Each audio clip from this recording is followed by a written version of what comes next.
think budget has to be pro-growth because I hope that um, we do all the things which are needed for us to go back into the growth path because we are uh, perhaps having one of the lowest growth rate in the last 10 years. Right.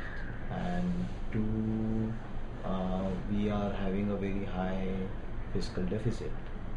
And three, we are having a high current account deficit. I think pro-growth is something which will also ensure that global investors look at India far more positively, which itself will bring in flows and which itself will be positive for the currency and hence positive for inflation. So pro-growth is my agenda. Second, which means I am also looking at perhaps a slightly lower fiscal deficit through some degree of expenditure and curtailment. The direct cash transfers I think will help in that curtailment.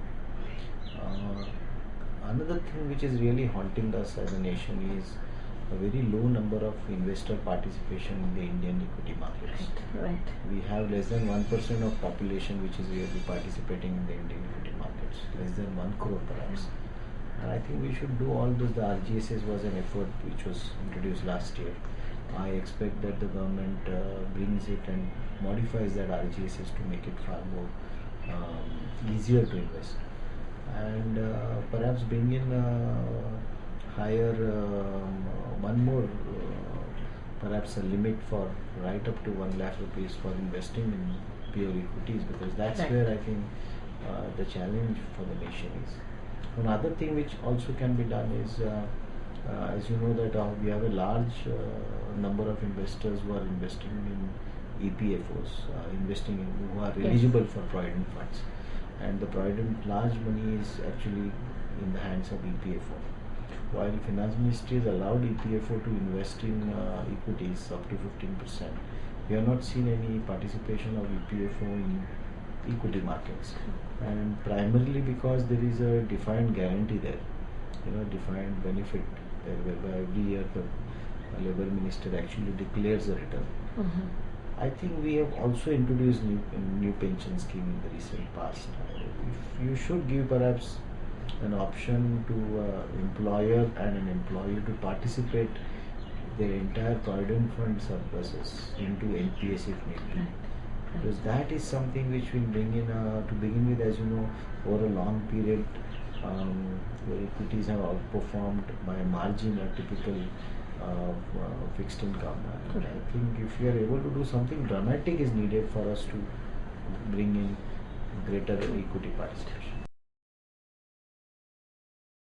As I said, that my charting out would be, I would say that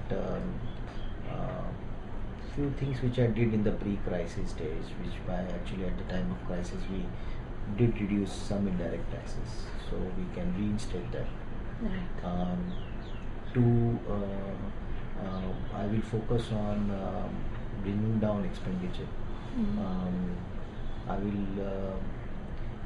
My entire focus will be to see how our fiscal deficit comes down. Two, I would do all that is needed for us to go back on the growth path, and which means that all the things which are remaining to be done in terms of, I will give a roadmap towards GST. I will give actually the entire National Investment Board which was formed, I'll make it far more practical.